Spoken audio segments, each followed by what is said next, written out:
Okay, it's after 1, so I think we should get started. Welcome to Illustrator Basics. We will begin in just a moment. If you have any questions about more details about the program, you can definitely check your email. Your microphone has been muted by us, the organizers, so if you have any questions, please use the chat to ask them. We ask you to please be respectful when making comments. I'm already sharing my screen. And this presentation will be recorded for future viewing, and it's going to be on our YouTube page. So if you miss something, never fear, this entire video will be back up online. So let's see. Let's get ourselves in Illustrator.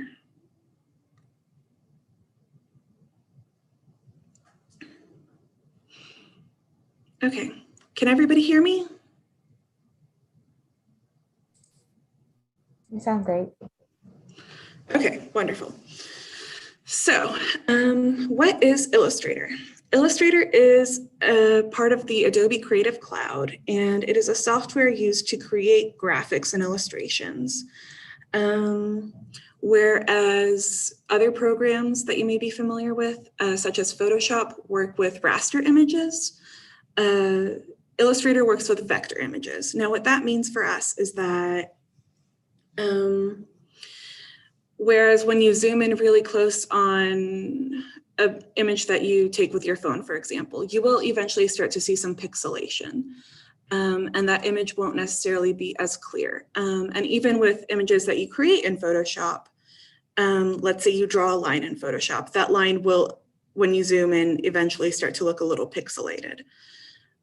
However, in Illustrator, everything is based on mathematical formulas. So every curve is determined by a quadratic function or some other sort of mathematical function.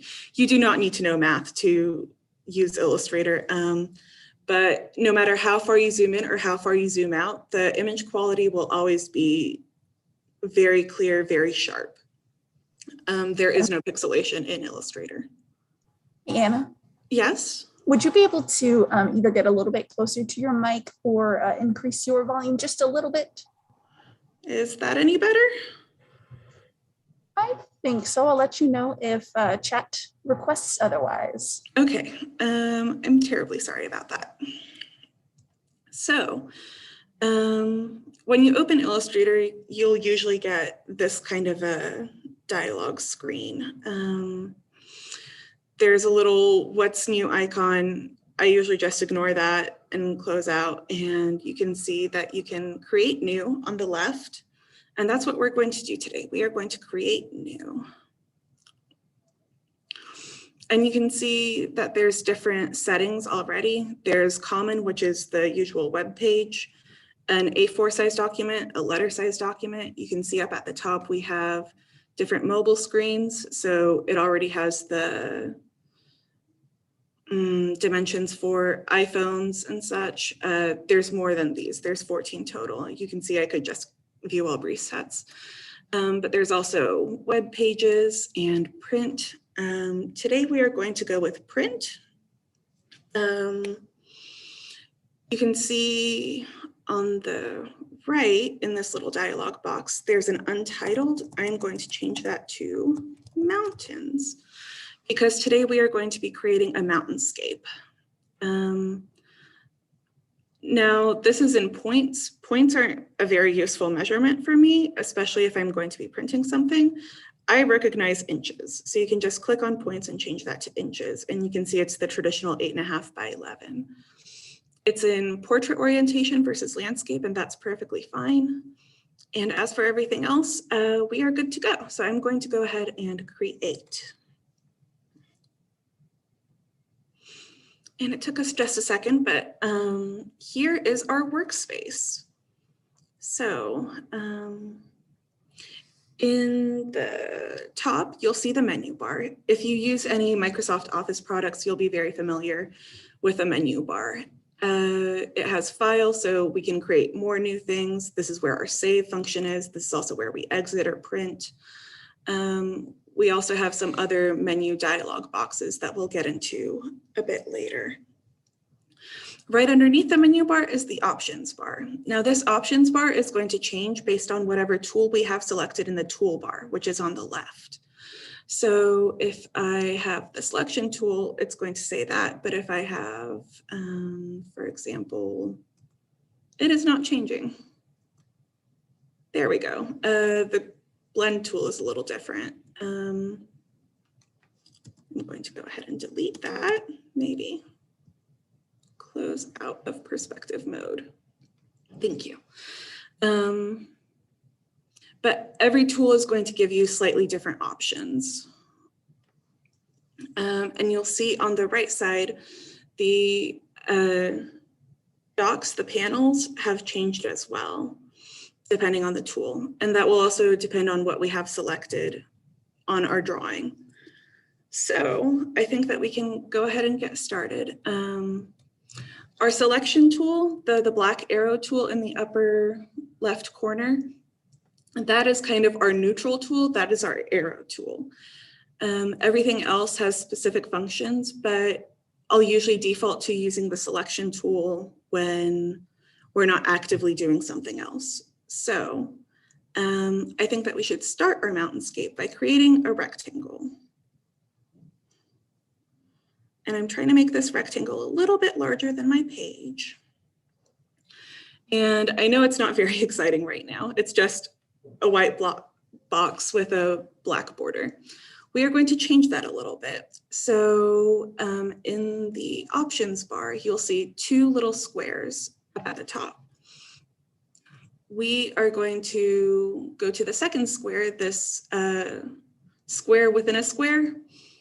That's going to be our border color. And I don't want a border for this, so I'm going to choose this white box with the red slash through it. That means none. So we no longer have a border. And instead of white, I am going to choose, let's go with blue. Now we can change this color blue. If I double click on the fill color in the bottom on the toolbar, you'll see that we can change it to whatever color we want. So we have a few more options. I think I want a slightly lighter blue, so that's the one that I'm going to choose. Okay, now we have our rectangle. And I'm going to go back to my selection tool so that I'm not accidentally creating more rectangles. As we're creating this mountainscape, we want to create mountains in the background, right? So I'm going to go to my rectangle tool, and you'll see this little tiny triangle in the bottom right corner, a caret. If I long click, you'll see that there's options. Illustrator automatically groups similar tools with each other. So for this, I want to start creating an ellipse. And I just selected that from the menu. So our ellipse right now is going to be the same color blue as our background. I don't want that, so I'm going to change that color. Well,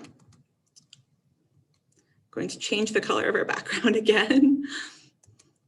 Illustrator is a little finicky. You'll see that I had the rectangle selected earlier, and you can see that by the squares on the corners and on the sides. To deselect, I'm just going to click off, and you'll see it's just a blue rectangle now. Now I'm going to use my ellipse tool, and I'm going to change the color of it to a slightly darker blue. And I'm just going to start by creating an ellipse. Now that's not very exciting, but I'm going to create another ellipse and then another one. I'm going to drag that up so that they're all kind of connected together. You'll see when I select that there's these little nodes. I can make the ellipse bigger by stretching them. I can make them taller if I wanted to, but I want to direct our attention to the direct selection tool. By selecting that, you'll see these 4 little dots on the sides. And you'll see when I hover over them, they're called anchors. Anchors are the little peaks of those mathematical formulas where the mathematical formula has to change. That sounds very complicated, but what it means is that when I click on an anchor, I have these options, these handles really, that I can use to stretch and change the shape of my ellipse. Now I'm going to create a mountain range kind of like that, and I'm going to move this anchor a little further down. I'm going to move this anchor, whoop. And with my handle, I'm going to give it a bit more of a slope. These handles can be elongated as well. So you can make the handle longer, and you can see the line is trying to follow that handle, right? The way that I think of it is that there's a kind of gravity pull, and the line wants to follow the anchor as much as it can, the handlebar rather, as much as it can, but it's weighed down by this anchor point, and it has to go back to the anchor. So I'm going to change up my handle. I'm going to make this anchor point a little more mountainous, hopefully, and maybe this one as well.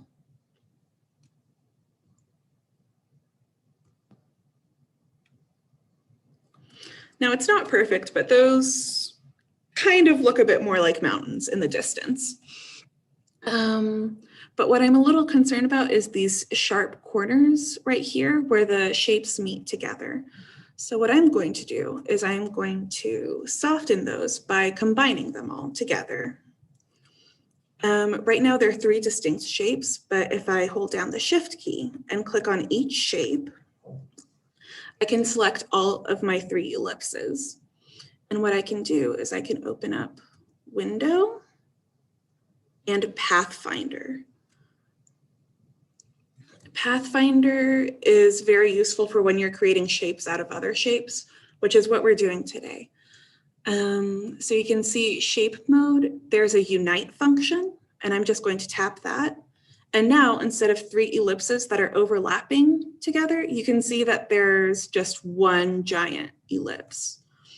And when I click with my direct selection tool, you'll see that there's anchors in the points where they used to overlap.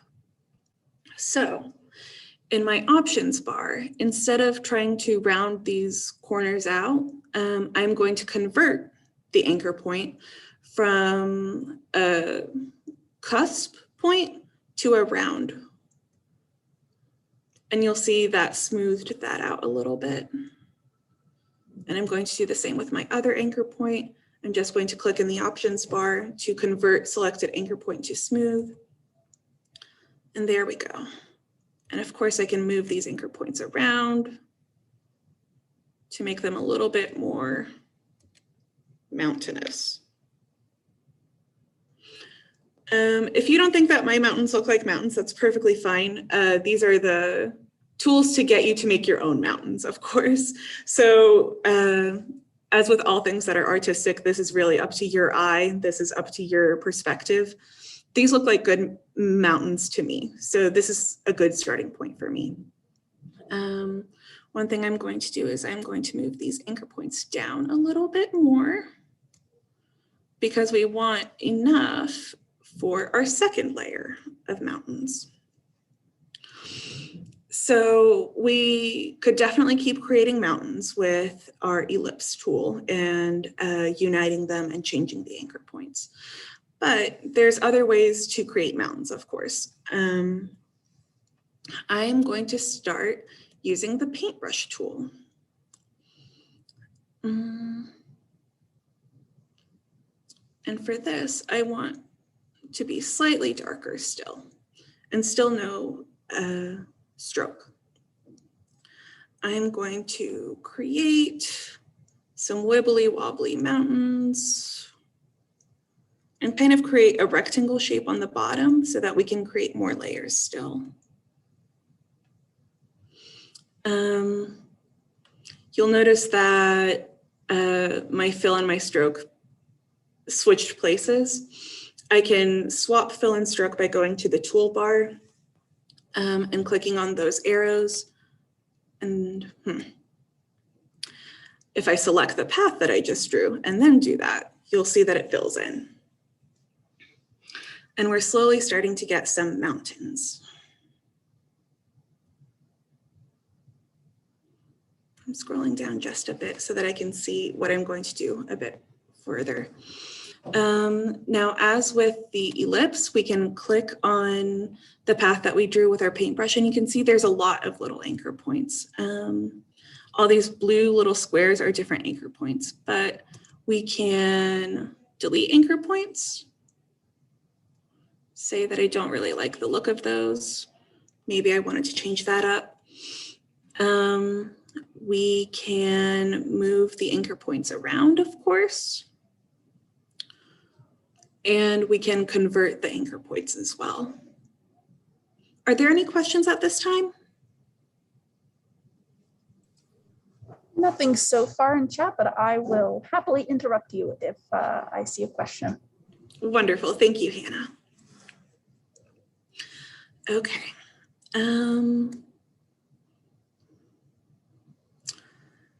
There's definitely other ways of making mountains. So we use the paintbrush tool, but now I think that I want to use the Blob Brush tool. The Blob Brush is a little different from the paintbrush. With the paintbrush, we drew a line and our path followed that line. With the Blob Brush, what you're doing is you are creating a shape. So I'm just going to make a shape here in the gray area.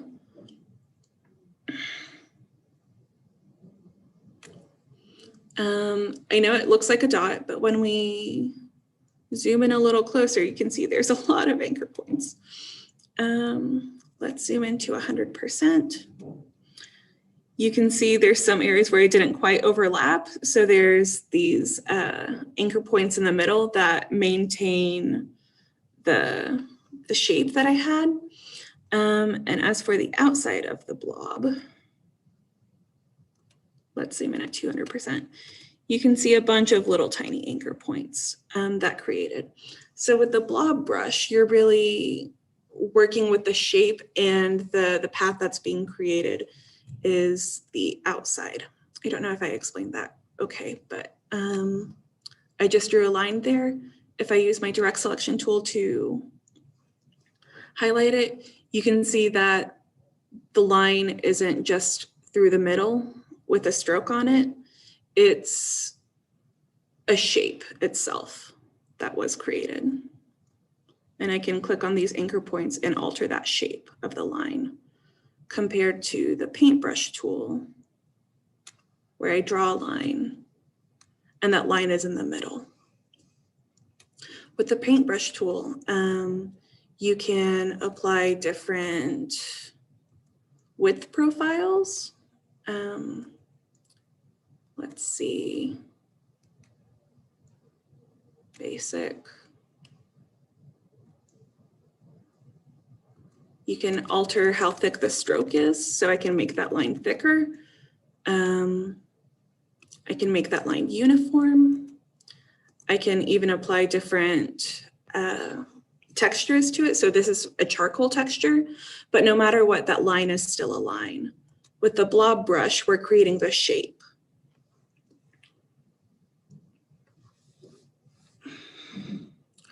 So with that in mind, I think that it's time for us to make some mountains using the Blob Brush.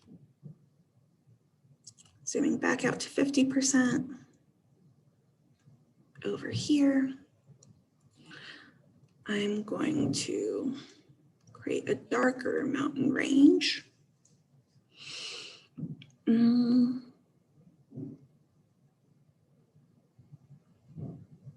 Using the Blob Brush.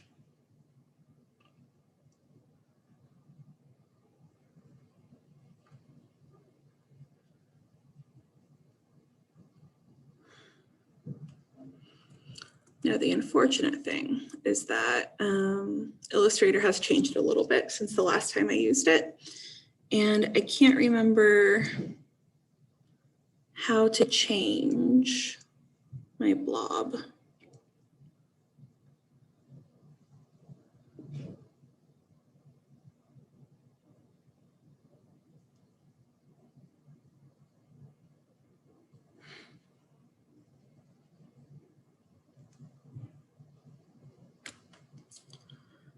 Okay.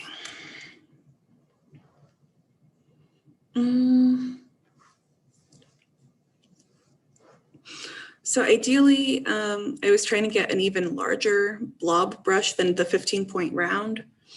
And that's definitely something that you can do. But I failed. So what I'm doing now is I'm trying to fill in all that white space.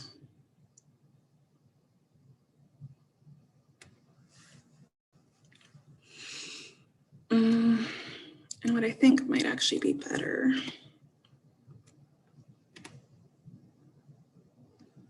is zooming in, first of all,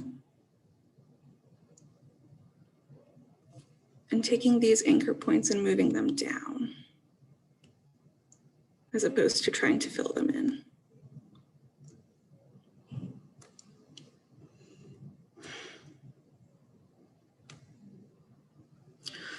The blob brush is really useful when you're working in a smaller scale and then maybe making it larger.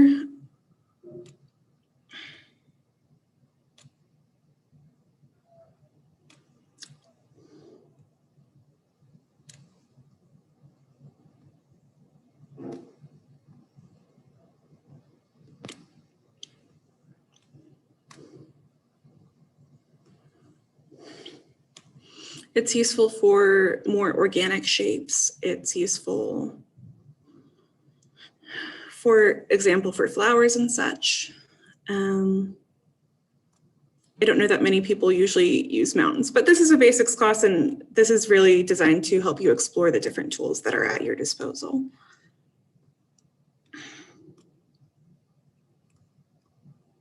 Oh dear.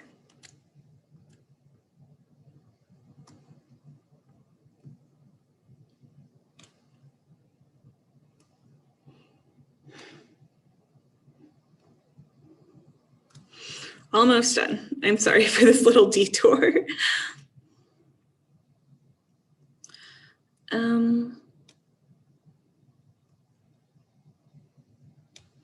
I think one of the questions that I get asked pretty often in Illustrator classes is why would I use Illustrator instead of Photoshop? Well, as I mentioned, Illustrator is a vector program. And one of the benefits of vector programs is that no matter how big or small your image is, you can see no matter how far I zoom in. I'm about to zoom in really close just to show you the point. No matter how far I zoom in, for example, 1275, wow. I'm getting a smooth line. I'm not getting any pixelation. That's really useful for things like logos. So you want your logo to be clear at a resolution that's being put on a business card, for example, or if it's being blown up and put on a billboard. So with Illustrator, you would usually design your logo, and no matter how big or small you made it, it's a vector graphic, and that vector graphic will still maintain its clarity at all the different resolutions. Okay, I think we can zoom back out to 50%. Look at our mountains. They're looking pretty good.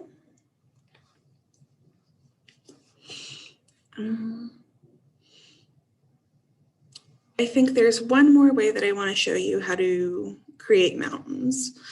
And it's going to be pretty similar to the way that we made mountains with the Pathfinder tool, the Pathfinder window. We're going to start with some ellipses, and I'm going to make these ellipses very dark.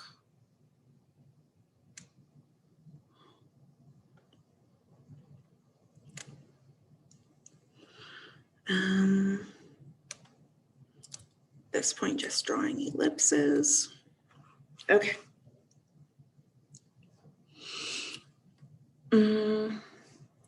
We will want to select all of the ellipses again. So I'm going back to my selection tool. I'm clicking on the first ellipse, then holding down the shift key and clicking on the second, holding down the shift key and clicking on the third. And what I want to do is use this tool right here. This is called the Shape Builder tool. And it's pretty useful. You'll see right now there's a little plus by my cursor. If I hold down the Alt key, there's a little minus. So right now it's noticing where all of these different paths intersect, and it's recognizing those as separate areas. So I'm going to start a line, and I'm going to draw a line through all of these little connections. And I created a shape. Now I'm going to undo that and show you the different possibilities with the Shape Builder tool. With all of these three selected, you can also just draw a line through these three, for example. And you'll notice that this is now a separate shape and this is a separate shape as compared to this, which kind of has like a chunk cut out of it. So theoretically, you could create more shapes that way by creating those cutouts and combining the shapes. I believe I have all my shapes connected again, and I want to, going back to my selection tool, selecting all of the shapes.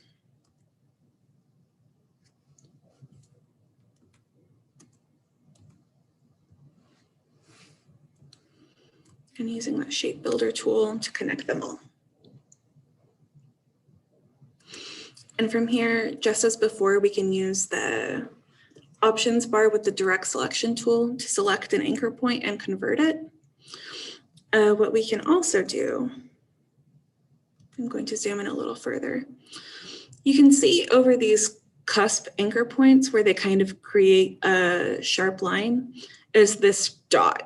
And by clicking on that dot and dragging up, I can create a rounder point. If I drag all the way back down, it's going to go back to the cusp point, but I'm going to click on this dot and round that out a little bit. And round that out just a smidge.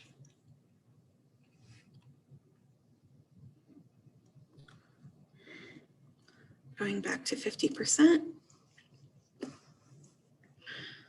I think that we're almost done with our mountainscape.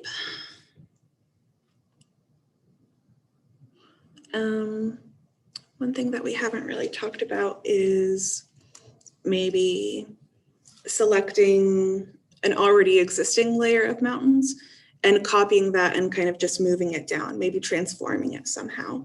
So I'm going to select this lighter blue mountain range. And I am going to go to Edit, Copy. And then I'm going to click further down and I'm going to go to Edit, Paste in Front. And you can see that pasted that in the very front.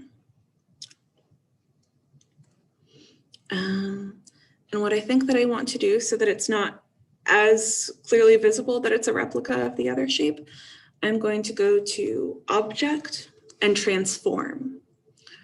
And by doing Transform, I can reflect. And in this case, I do want a vertical reflection. I'm going to click OK. And you can see that it's now a little bit different. I'm going to stretch it out so that hopefully it's even less obvious that it's a direct replica. But this is a nice little shortcut that you can use if you're making similar shapes, but you want them to have their own distinct feel. And of course, this blue needs to get a little bit darker still. So we're going to go with black.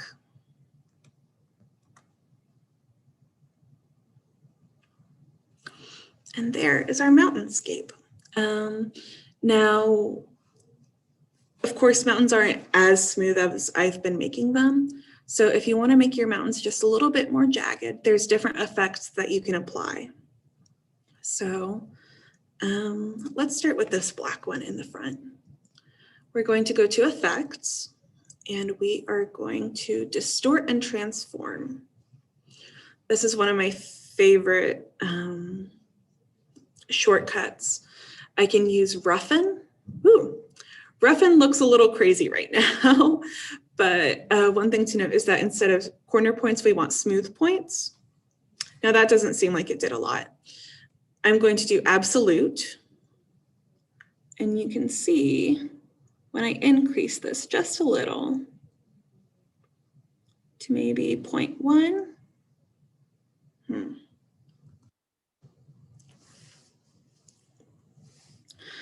I don't know if you can quite tell, but that's giving my line just a little bit of a wave to it. We can definitely increase the detail, but I think that 10 per inch actually worked really well for us. So now when I click off of it, you can see there's all of these little jagged corners that maybe look a little bit more like rock formations. And we can do the same transformation on the others. So going back to Effect and Distort Transform, we can Roughen. Again, we want Smooth and Absolute.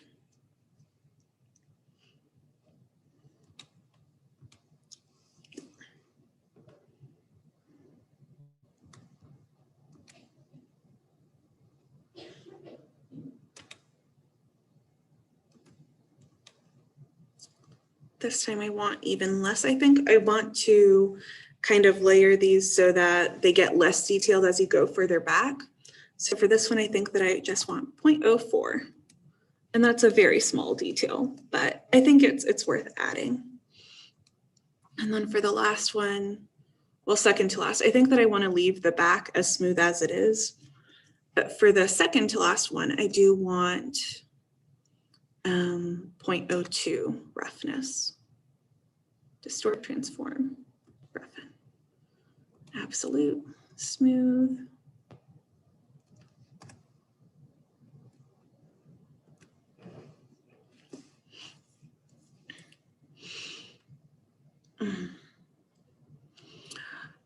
But of course, I think that we've got a very solid start to our mountains, but mountains aren't solid colors usually. I think that this looks lovely. I think that it would do the job just fine, but I think that what I want to do is I want to add a gradient effect so that there's this mist coming through the mountains and they look a little bit more mystical. So I'm going to select my shape and I'm going to use the gradient tool. And by double clicking, you'll see that the gradient box opened in the corner. And here's the gradient slider.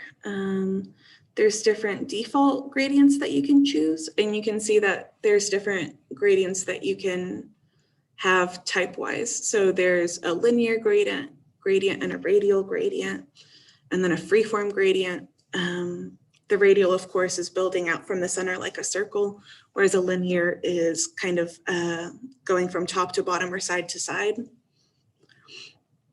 I do want a gradient like that, but these colors are all wrong, of course, and it's going in the wrong direction.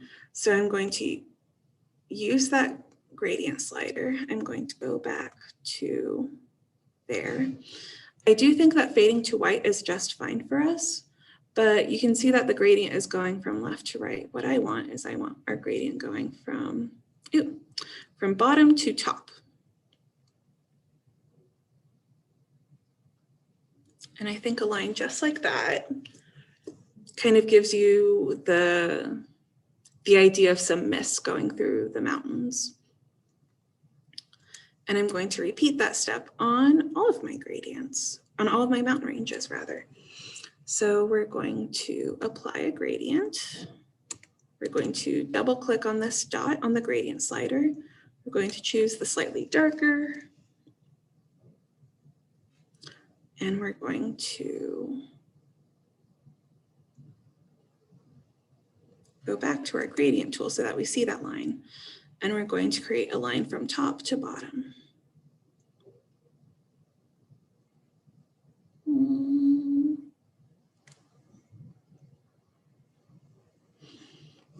And if you don't like this white, like I'm not really loving the white right now.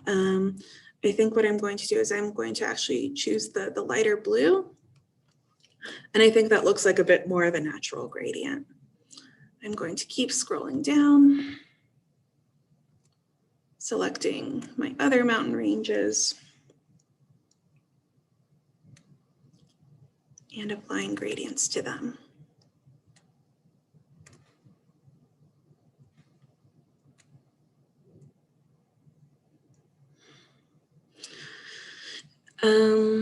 If you're getting a little bit tired of going back to your gradient tool and creating that line from top to bottom, you can always change the angle right here. So let's say that I want 90 degrees. That looks decent.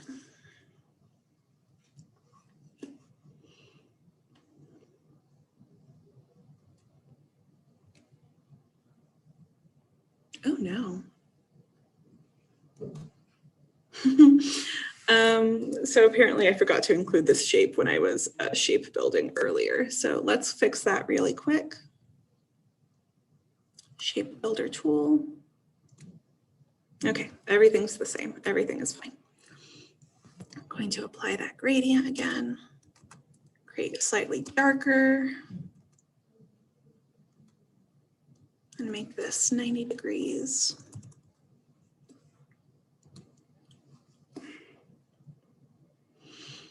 And there we have a nice little mountain range.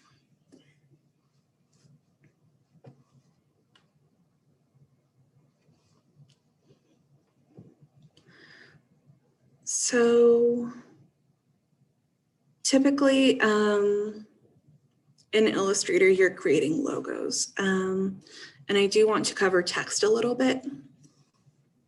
So let's say that this is a postcard, maybe, or maybe we just want the word travel on here to inspire us to travel to different mountainous regions, right? I'm going to use this type tool. It looks like the T, and you can see up above there's different options, and you can see on the right we have this character dialog box.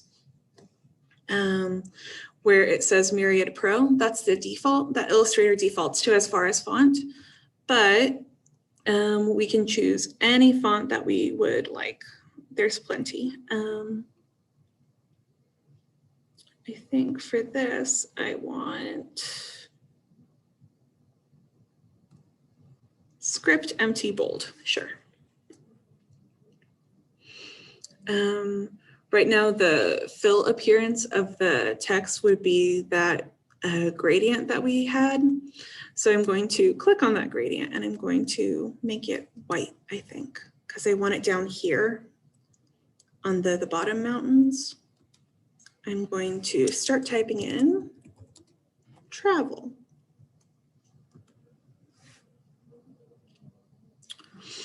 And I'm not seeing it.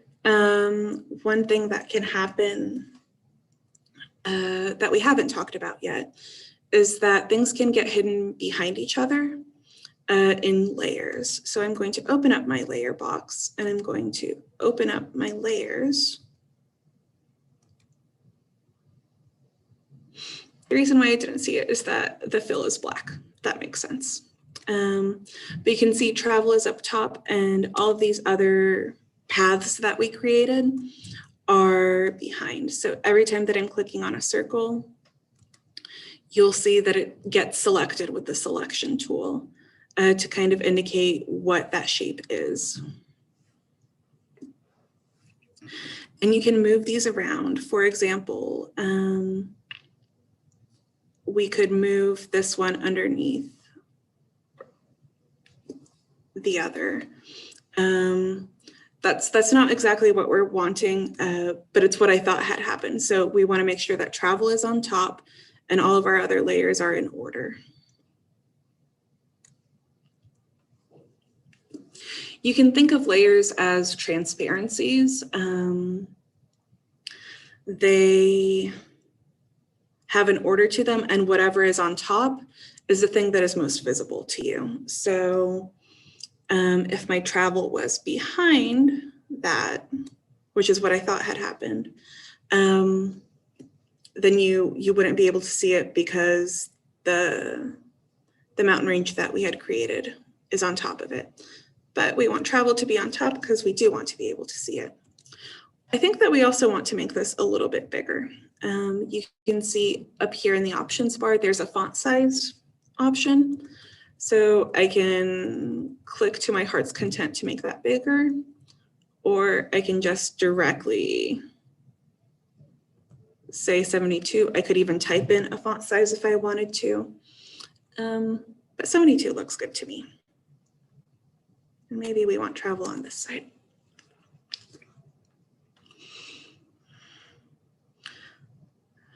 With text, you can do a lot of interesting things in Illustrator. You can have text fill in an area, so that's the area type tool. Normally when we think of text boxes, they're in rectangles, but with Illustrator, you can make the text fill a circle or make it fill the shape of a flower. You can also have type on a path tool. So you can draw a squiggly line, a wavy line, and the type will follow that squiggly line. There's other different type tools that you can use as well, as you can see.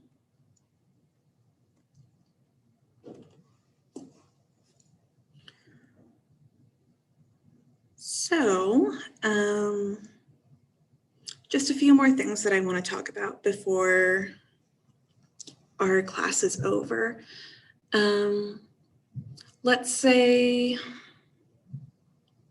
that you were creating a pattern with flowers. I'm going to use a lot of this gray space right here. But let's say that you were creating some flowers and you wanted the same gradient that was applied to, let's say that this mountain range is a flower, onto this flower. I know it's a rectangle, but we're pretending it's a flower. You can use this eyedropper tool to select, and you can see that the gradient was applied. Now, of course, it's applied from left to right, but it's much easier to go to the gradient tool over here and change that to 90 than it is to have to select the colors again. So whenever you use the eyedropper tool on a shape that you've already created, you can see that it imitates both the fill and the stroke. I think, although I could be wrong, there's even ways for you to duplicate the effects. Although, of course, I'm blanking on how to do that right now. I think if you go to the appearance of your specific item, you can see that the roughen effect is applied. You can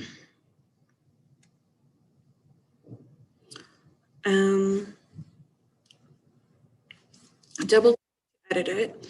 So if we later decided that we wanted this mountain range to be very bumpy, we could, of course, increase how many bumps are on it.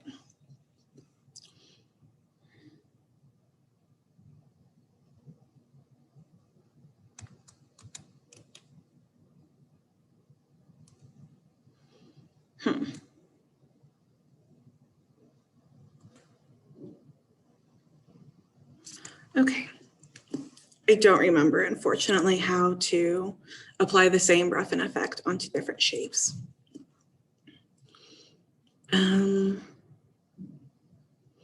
I think before we go, I do want to mention a few more things.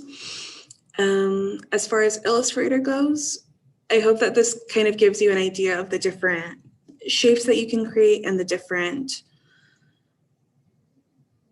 possibilities that are open to you. There's a lot of other tools that we didn't even touch on, as you can see, but I think that these basic tools are everything that you need to get you started. And the great thing with Illustrator is that in the edit menu, there's an undo button, right? So if you decide that you absolutely hate the way that something looks, you can always undo. On our webpage, planolibrary.org, it will reroute you to plano.gov/9/library, but you really just need to know the planolibrary.org. You can hover over library, and under learn, you can go to research and learn. And then that'll give you the option to see different databases. And I want to point out LinkedIn Learning. So LinkedIn Learning, I believe, is going to be under business and career because it's working on these career skills.